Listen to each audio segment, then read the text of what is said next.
Good afternoon, public speaking class. My name is Jake Rollinger, and I am here yet again talking about fighting in the National Hockey League, also known as the NHL.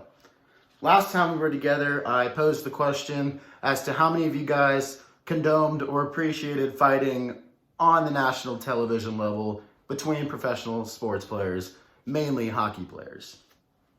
I got a wide variety of answers, and this led me to further ask my audience to go and view the Tampa Bay Lightning versus the Dallas Stars in the National Hockey League playoff finals. The Tampa Bay Lightning won this series, but a more alarming stat ensued, which was that 1.5 of an average fight occurred on each team, each game for the whole 7-game series. In this speech, I hope to give you guys some more background information on the pros and the cons of fighting in the National Hockey League. As stated in my first speech, the National Hockey League commissioner, as well as a variety of players, enjoy the sport with fighting and condone it during the gameplay, according to ESPN.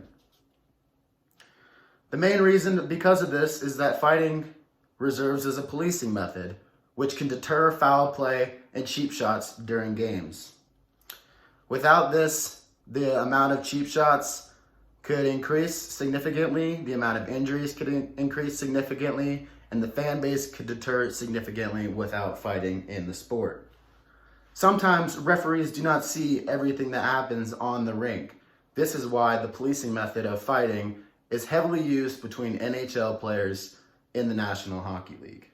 This sends a message to players that your actions will always be followed with consequences and that not any player can get away with anything cheeky or sneaky during a game.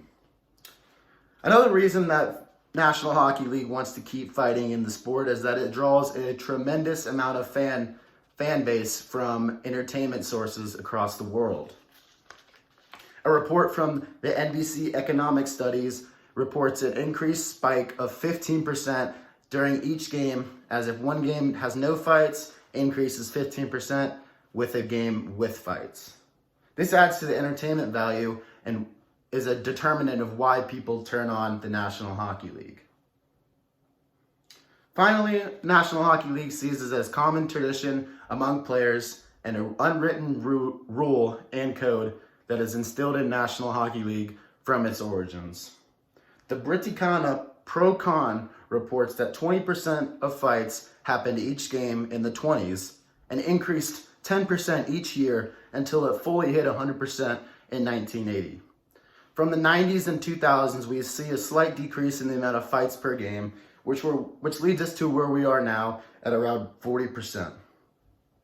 On the flip side, medical experts, doctors, and mental health analysis experts say that fighting is outdated, not in the place for hockey, and is leading to tremendous mental health effects on young players in the National Hockey League. The Vancouver Daily Hide reports a reporting from Dr. Jonathan Charles Taylor, who states that the number of head collisions / brain trauma injuries has significantly increased the amount of depression cases, nausea, concussions, and aggression in males among the ages from 20 to 30. And to further this, Bleacher Report, which is a highly valued sports network entertaining system, has become recording stats on these in the past years. The Bleacher Reports specifically mentions Brett Livingston, who spoke on the tragic death of an NHL player named Blunt Barry in the 1980s. His death was due to the blunt force trauma of the head and repetitive head collisions due to fights in hockey. Hockey also sets a bad example for kids learning the sport at a young age level. This ensures that fighting is okay on national television and kids condone it and practice it in real sports. According to ESPN's John Garcia, who's also a famous reporter, also works with Bleacher Report, found and concluded and confirmed a study that links the amount of aggressive and sexual harassment cases linked to those with experiences from fighting and head trauma injury.